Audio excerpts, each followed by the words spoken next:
how to create a drawing file from your part.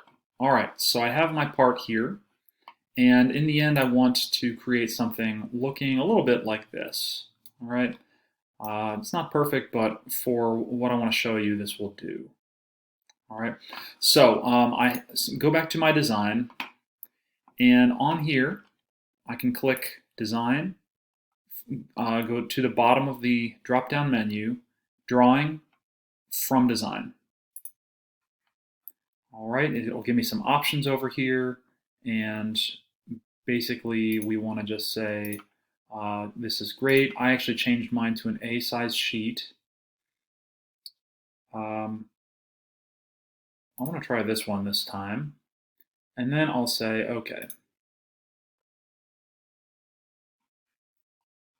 All right, so it's opening my drawing file here. There we go. And yeah, to get started, scale, it's got it at 1 to 2. I'm going to actually make that a little larger, and I want to get rid of this block. But let's start by making this larger. All right, so let's do 1 to 1. Okay, and I'm going to drop this actually right about here. All right, and at this point, I'm going to click OK.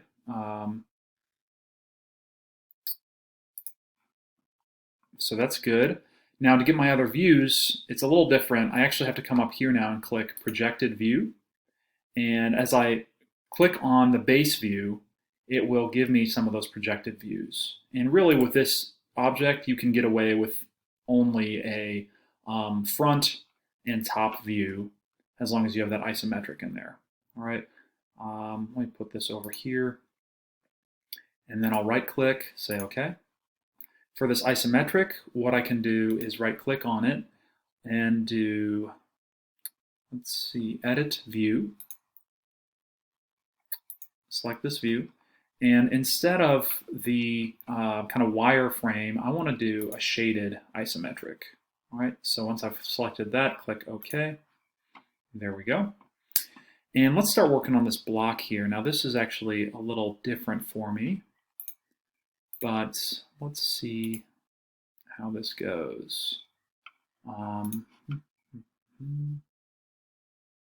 See sketches, body.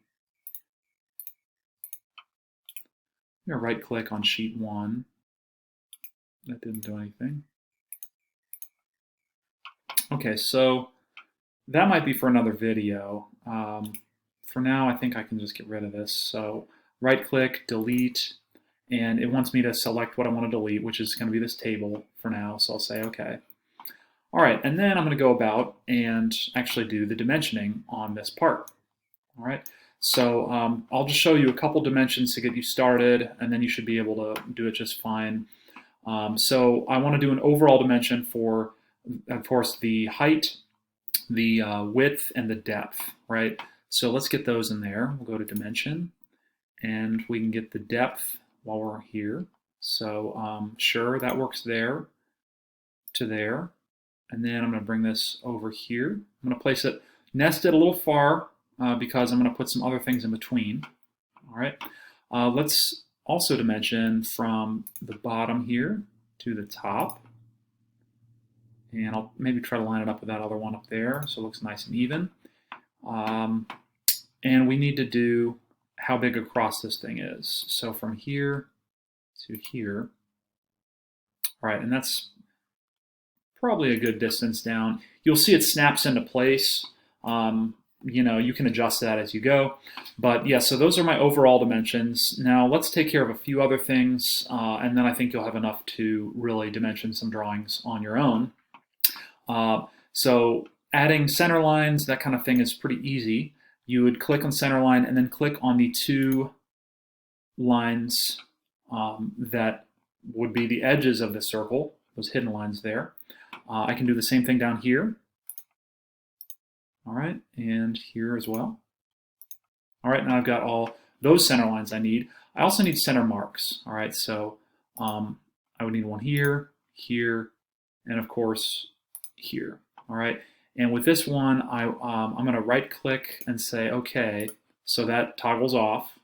And now I can actually drag this just a little beyond the outsides, which would be the best thing to do. All right, so you can go ahead and finish that. Any other things that you need to know how to do?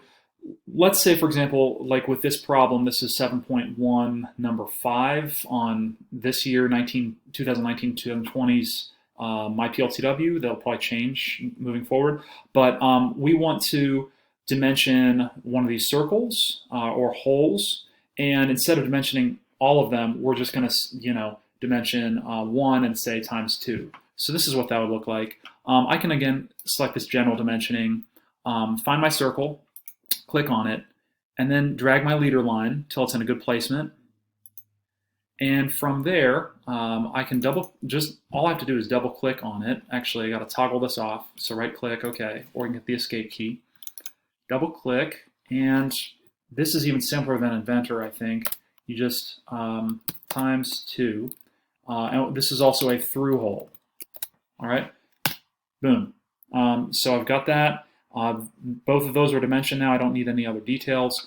I should dimension this arc. So actually, I wish that this was over here on this one, and then I could dimension that arc.